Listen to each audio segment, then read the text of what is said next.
Hi everyone! Today we did a super fun science experiment. We wanted to know, do plants grow better with music?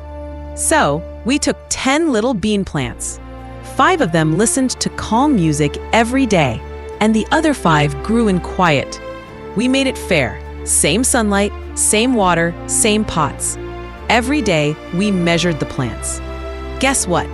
After 2 weeks, the music plants grew taller.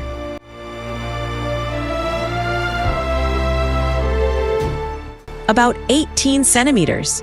The quiet ones only grew 14. The music plants even had greener leaves. That means music might help plants grow. Maybe the sound waves tickle their stems, or just make them happy. We don't know for sure, but that's what science is about. Asking questions and testing them. Our conclusion? Plants seem to like music. And maybe they dance when we're not looking.